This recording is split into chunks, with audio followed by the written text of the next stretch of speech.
Hello friend, Bihar board economics classes 10th का है। एक वीडियो बड़ी हेल्पफुल है आप लोग के लिए, इम्पोर्टेंट है। और बिहार में किसकी प्रधानता है? तो बिहार में कानून एक सब दिना से यही था, कृषि का प्रधानता है। पहले से कृषि था, धीरे धीरे सेवा क्षेत्र में प्रवेश कर रहा है। बिहार के विकास में सबसे बाधा क्या था? बिहार के विकास में बाढ़ बाधा। और ये इम्पोर्टेंट सब जो हम लाए हैं ऑब्जेक्टिव क्लासेस बहुत इम्पोर्टेंट सब हैं, जो आपके लिए हेल्पफुल साबित होगा। तो अब बिहार के पिछड़ेपन को दूर करने के लिए कौन सा उपाय है? तो बिहार के पिछड़ेपन को दूर करने के लिए बिहार को जनसंख्या पर नियंत्रण, कृषि का तेजी से विकास, उद्योग का विकास, इसमें से सभी हो जाएगा। उसके बाद देखिए करा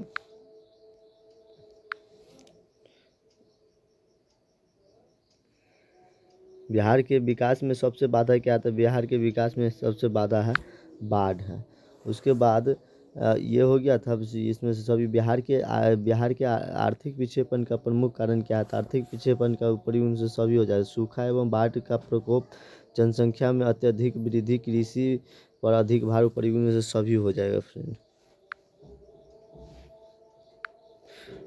आगे देखिए कि बिहार की कितनी प्रतिशत जनसंख्या अपने जीवोपार्जन के लिए कृषि पर ही निर्भर है? तो बिहार में कितने प्रतिशत जनसंख्या अपने जीवनोपार्जन के 80% हो जाएगा। उसके बाद देखिए बिहार के विभाजन के पश्चात कौन सा उद्योग रह गया था? तो कहाँ? चीनी उद्योग रह गया था। बिहार के विभाजन के पश्चात कौन सा उद्योग रहता है? चीनी उद्योग रह गया था। बिहार में जीवोपार्जन का मुख्य साधन क्या था? बिहार में जीवोपार्जन तो कृषि है। बिहार में कृषि प्रधान राज्य कहा जाता है। उसके बाद भारतीय संदर्भ में प्राथमिक क्षेत्र का योगदान घटता गया। मतलब जब से आज़ादी के बाद प्राथमिक क्षेत्र का योगदान घटता गया। भारत में योजना आयोग का गठन कब हुआ था? 15 मार्च 1950 में हुआ गया। भारत में योजना आयोग का गठन 15 मार्च 1950 में हुआ। उसके बाद भारतीय योजना आयोग के प्रथम अध्यक्ष कौन थे? तो पंडित जवाहरलाल नेहरू। भारतीय योजना आयोग के प्रथम अध्यक्ष पंडित जवाहरलाल नेहरू थे। और उसके बाद आगे देखिए, भारत के पड़ोसी देश में किस देश की प्रति व्यक्ति आय अधिक है? तो भारत के पड़ोसी देश श्रीलंका का प्रति व्यक्ति आय सबसे अधिक है। उसके बाद देखिए भारत के पंचवर्षीय योजना का कार्यकाल कितना है? तो 51 से 56 है। भारत में पंचवर्षीय योजना का कार्यकाल 51 से 56 है। भारत में प्रथम पंचवर्षीय योजना का शुरुआत कब हुआ था? तो 1951 में हुआ था। भारत का आर्थिक व्यवस्था है तो मिश्रित आर्थिक व्यवस्था।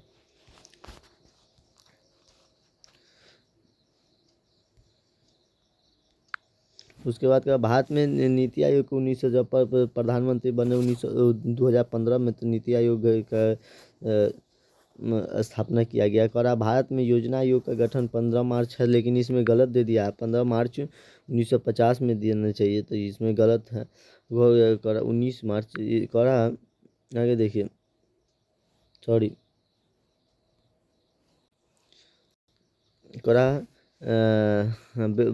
अर्थव्यवस्था के किस क्षेत्र को हरित क्रांति के नाम से जानते हैं? तो हरित क्रांति प्राथमिक क्षेत्र को कहते हैं। प्राथमिक क्षेत्र किस क्षेत्र को द्वितीय क्षेत्र कहा जाता है? तो द्वितीय क्षेत्र विद्युत क्षेत्र को कहा जाता है। उसके बाद देखिए, किस क्षेत्र को प्राथमिक क्षेत्र कहा जाता है? तो प्राथमिक क्षेत्र कृषि क्षेत्र को प्राथमिक क्षेत्र कहा जाता है। उसके बाद आगे देखिए, कृषि क्षेत्र को प्राथमिक किस क्षेत्र को तृतीय क्षेत्र कहा जाता है? तो तृतीय क्षेत्र हो गया आपका औद्योगिक क्षेत्र। तृतीय क्षेत्र सेवा क्षेत्र। औद्योगिक तो द्वितीय हो जाएगा। किस क्षेत्र में उत्पादन के साधनों पर किसी व्यक्ति या निजी संस्था का मतलब अधिकार रहता था? पूंजीवादी हो जाएगा। कि किस क्षेत्र में उत्पादन के साधनों पर किसी व्यक्ति या निजी संस्था का अधिकार रहता है? तो पूंजीवादी में। उसके बाद देखिए, किसी देश के विकास का स्तर किस आधार पर निर्धारित किया जाता है? तो किसी देश साक्षरता दर हो जाएगा, स्वास्थ्य की स्थिति हो जाएगा, प्रति व्यक्ति आय हो जाएगा, इसमें से सभी हो जाएगा। उसके बाद देखिए आगे, थोड़ा योजना आयोग को भंग करके नीति आयोग का स्थापना हुआ। कब हुआ था? तो 2015 में नीति आयोग का स्थापना हुई। योजना आयोग के अध्यक्ष होते हैं तब प्रधानमंत्री होता है। उसके बाद योजना आयोग के सदस्य कितना होता है? तो योजना आयोग के सदस्य 8 होती है। उसके बाद देखिए आर्थिक क्रियाओं का उद्देश्य क्या होता था? आर्थिक क्रियाओं का जीवोपार्जन का उद्देश्य होता है, जीवोपार्जन का उद्देश्य होता है। उसके बाद देखिए आर्थिक विकास का गैर आर्थिक कारक कौन सा है? तो तकनीकी विकास को गैर आर्थिक कारक कहा जाता है। आर्थिक विकास एवं मौद्रिक विकास एक दूसरे के पूरक है, एक दूसरे के क्या है? पूरक है। उसके बाद अर्थव्यवस्था होती है, तो अर्थव्यवस्था 3 प्रकार के होता है। तो अर्थव्यवस्था 3 प्रकार के होती है। उसके बाद अर्थव्यवस्था में मुख्यतः कितने प्रकार होता है? तो 3 प्रकार के होते हैं। का नरेगा के अंतर्गत ग्रामीण मजदूरों को साल में कम से कम 100 दिनों के लिए रोजगार दिया जाता था। नरेगा एक कार्यक्रम है, तो राष्ट्रीय स्तर पर नरेगा एक कार्यक्रम है। नरेगा कार्यक्रम के नाम के साथ किस व्यक्ति का नाम जुड़ा हुआ था? तो महात्मा गांधी के नाम जुड़ा हुआ था। उसके बाद देखिए निम्न में से किसे पिछड़ा हुआ राज्य कहा जाता है? तो निम्न में से बिहार को पिछड़ा हुआ राज्य कहा जाता है। निम्न में से कौन सा देश मिश्रित अर्थव्यवस्था में आता है? तो भारत आता है। उसके बाद आगे देखिए, जनसंख्या की दृष्टि से बिहार का भारत में कौन सा स्थान है? तो तीसरा स्थान है। उसके बाद जनसंख्या वृद्धि से आर्थिक विकास की गति हो गई है, तो मंद हो गया है। राष्ट्रीय विकास परिषद का गठन हुआ था 1952 में। उसके बाद देखिए एक समाजवादी अर्थव्यवस्था का बल किस पर दिया जाता है? तो एक सामाजिक अर्थव्यवस्था का बल लोक कल्याण पर दिया जाता है। मानव विकास की दृष्टि से भारत के पड़ोसी देशों में किस देश की स्थिति बेहतर है? तो श्रीलंका का स्थिति बहुत बढ़िया है। और उसके बाद देखिए का निम्न में से कौन सा देश विकसित अर्थव्यवस्था के अंतर्गत विकसित अपना देश भारत विकासशील है, लेकिन संयुक्त राज्य अमेरिका जो विकसित देश है। सब्जी के उत्पादन में बिहार के कौन सा स्थान है? तो सब्जी के उत्पादन में बिहार का दूसरा स्थान है। उसके बाद आगे देखिए, क्या यदि राष्ट्रीय आय की अपेक्षा जनसंख्या में वृद्धि का अनुपात अधिक है तो प्रति व्यक्ति आय क्या हो जाएगा? तो जनसंख्या जैसे जैसे बढ़ेगा तो प्रति व्यक्ति आय कम हो जाएगी। और उसके बाद देखिए प्लास्टिक मुद्रा है, तो प्लास्टिक मुद्रा एक एटीएम है। प्लास्टिक मुद्रा एक एटीएम है। उसके बाद जिस देश की राष्ट्रीय आय या प्रति व्यक्ति आय अधिक होती है वह देश कहलाती है, तो वह देश विकसित देश कहलाता है। उसके बाद सतत विकास है, तो करा अपने और आने वाले संतति के लिए। उसके बाद देखिए आर्थिक विकास संबंधित है, तो आर्थिक विकास संबंधित है, आर्थिक विकास मतलब परिवर्तन गुणात्मक परिवर्तन से और परिणात्मक परिवर्तन से, ये दोनों हो जाएगा, ये भी दोनों।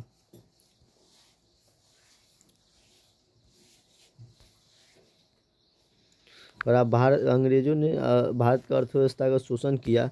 उसके बाद देखिए फूट डालो और राज करो की नीति अंग्रेजों ने अपनाई। उसके बाद ऊर्जा के मुख्य स्रोत क्या है? ऊपरी में से कोयला, पेट्रोलियम, विद्युत, इसमें से सभी हो जाएगा। बैंक उदाहरण है, तो बैंक तृतीय है। बैंक तृतीय क्षेत्र में आता है। उसके बाद देखिए आगे,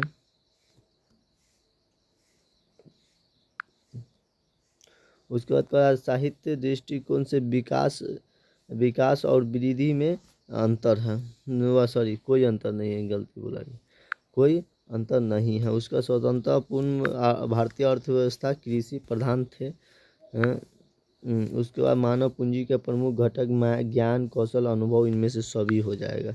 उसके विकासशील देशों का कार्यकाल जनसंख्या अधिकांश संकलन है, तो कृषि क्षेत्र में है। उसके बाद देखिए राष्ट्रीय आय समतुल्य होता है, तो राष्ट्रीय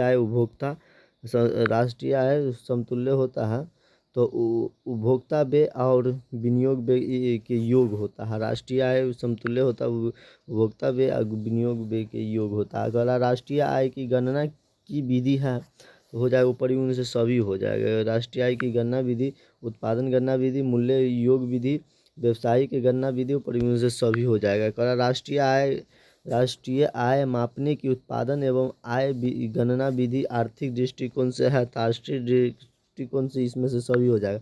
वैज्ञानिक सहज व्यवहारिकता इसमें से सभी हो गया। राष्ट्रीय आय से क्या क्या सम्मिलित रहती है, तो राष्ट्रीय आय में क्या क्या सम्मिलित होता है देखिए यहाँ पे क ख दोनों हो जाता है, क्योंकि विदेशों से प्राप्त आय, उसके बाद घरेलू उद्योग का आय, क ख दोनों हो जाएगा। उसके बाद आगे देखिए राष्ट्रीय आय का अर्थ होता था, राष्ट्रीय आय का अर्थ होता है वह उत्पादन के साधनों की आय। उसके बाद आगे देखिए राष्ट्रीय आय का सृजन होता था, राष्ट्रीय आय का सृजन ये उत्पादन क्रियाओं द्वारा होता है। राष्ट्रीय आय की अवधारणा शामिल है, तो राष्ट्रीय आय की अवधारणा शामिल है तो ऊपरी गुण से सभी हो जाएगा। सॉरी, राष्ट्रीय आय शामिल होगा, ऊपरी गुण से सभी हो जाएगा। ऊपरी गुण से सभी केवल सकल घरेलू उत्पादन, केवल सकल राष्ट्रीय उत्पादन, उसके बाद शुद्ध राष्ट्रीय उत्पादन, ऊपरी गुण से सभी। उसके बाद आगे देखिए आगे देखिए करा राष्ट्रीय आय समिति के अनुसार 1948-49 में भारत की राष्ट्रीय आय लगभग कितना था, तो भारत का राष्ट्रीय आय लगभग ये सब बड़ी इंपॉर्टेंट है, ये आंकड़ा वाला है, तो ये आपको एक बार दो बार वीडियो को देखिएगा, ये आंकड़ा वाला आपको याद हो जाएगा। कह रहा राष्ट्रीय आय समिति के अनुसार 1948-49 में भारत की राष्ट्रीय आय लगभग कितना थी, लगभग था 8650 रुपया। सन 2005 और 6 ईस्वी में झारखंड की प्रति व्यक्ति आय कितनी थी, तो झारखंड की प्रति व्यक्ति आय देखिए कह रहा है झारखंड की प्रति व्यक्ति आय 19,066 रुपया था। करा सन 2008 और 9 ईस्वी में बिहार की प्रति व्यक्ति आय कितना था, तो 13,728 रुपया था। सन 2008 और 9 ईस्वी में के अनुसार बिहार की औसत आय कितनी थी, देखिए बिहार की औसत आय अब 2008 से 9 ईस्वी के अनुसार भारत की औसत आय प्रति व्यक्ति आय कितना था, भारत का बोल रहा है, सॉरी बिहार के पहले हमको बोलना था।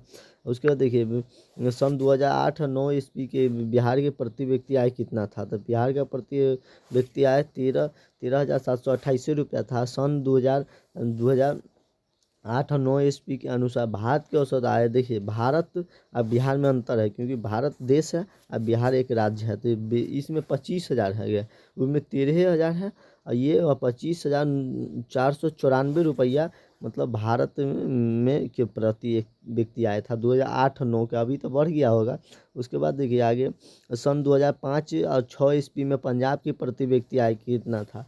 पंजाब देखिए पंजाब वाला चंडीगढ़ वाला, मतलब पंजाब की राजधानी चंडीगढ़ वही है जो 34,000 है, कितना है 34,929 रुपया था। सन 2005 और 6 ईस्वी में हरियाणा के प्रति व्यक्ति, इनका भी राजधानी चंडीगढ़ है, इनका भी राजधानी चंडीगढ़ है, हरियाणा का भी चंडीगढ़। ऐसा नहीं एक ही राज्य है जो जिसका राजधानी दोनों एक ही ठमन है, तो चंडीगढ़ और कभी बोले थे पंजाब।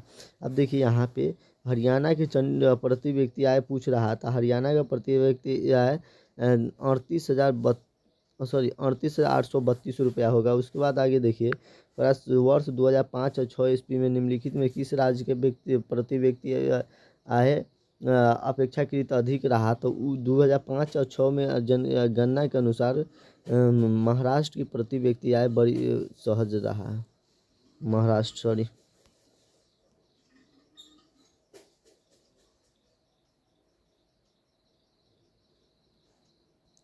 देखिए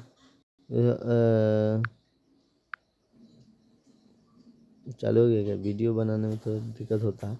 बिहार में 2005 और 6 में बिहार की प्रति व्यक्ति आय कितनी थी, तो प्रति व्यक्ति आय बोल रहा था, प्रति व्यक्ति आय देखिए 7875 रुपया था। करा 2005 और 6 ईस्वी में भारत के प्रति व्यक्ति आय कितना था, भारत का प्रति व्यक्ति आय 25,716 रुपया था। उसके बाद आगे देखिए करा 2007 ईस्वी में भारत की प्रति व्यक्ति आय अमेरिका के प्रति व्यक्ति आय से लगभग कितना था, 1/48वां भाग था। उसके बाद देखिए 2012-13 में भारत के प्रति व्यक्ति आय कितना था, 12-13 के बाद बोल रहा, तो 12-13 के बढ़ गया, धीरे धीरे 68,757 पर आ गया। उसके बाद 2005 ईस्वी में विश्व भी रिपोर्ट में भारत की राष्ट्रीय आय थी, तो राष्ट्रीय आय भारत की राष्ट्रीय आय कितना था, तो देखिए भारत का राष्ट्रीय आय मतलब $720 था। बिहार के किस जिले के प्रति व्यक्ति आय सर्वाधिक है, तो पटना जिला है जो सर्वाधिक है, कम से कम न्यूनतम है शिवहर का। उसके बाद देखिए बिहार में किस जिले के प्रति व्यक्ति आय सबसे कम है, अब ये बताएं ना शिवहर का। बिहार की अर्थव्यवस्था का प्राथमिक क्षेत्र आता है, तो वो कृषि क्षेत्र प्राथमिक क्षेत्र में आता है। उसके बाद आगे देखिए बिहार में किस राज्य के प्रति व्यक्ति आय सबसे कम है, तो सबसे कम अपना बिहार है, जो अपना आप जिस बोर्ड से एग्जाम दीजिएगा वही है, तो हो जाएगा बिहार हो जाएगा। उसके बाद भारत के वित्तीय वर्ष कब होता है, तो 1 अप्रैल से 31 मार्च तक। वित्तीय वर्ष 1 अप्रैल से 31 मार्च तक मनाई जाती है।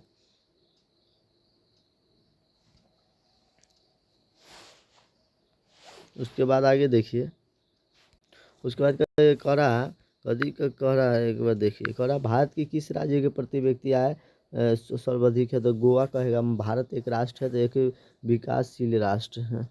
उसके बाद आगे देखिए वास्तविक राष्ट्रीय आय वार्षिक शुद्ध उत्पादन का वह भाग है जिसका उस वर्ष में प्रत्यक्ष रूप से उपभोग किया जाता है। राष्ट्रीय आय की परिभाषा किसने दिया, तो यह परिभाषा फिशर ने दिया। उसके बाद किसी राज्य के नागरिकों का जीवन स्तर किस पर निर्भर करता है, तो वो हो जाएगा क ख दोनों हो जाएगा। वो क ख शुद्ध राज्य घरेलू उत्पादन से, सकल राज्य घरेलू उत्पादन से, क ख दोनों हो जाएगा। उसके बाद आगे देखिए योजना काल में भारत की वार्षिक विकास दर कितनी रही है, तो 4 पॉइंट कितना रहा है, तो 4.2% रहा है। उसके बाद आगे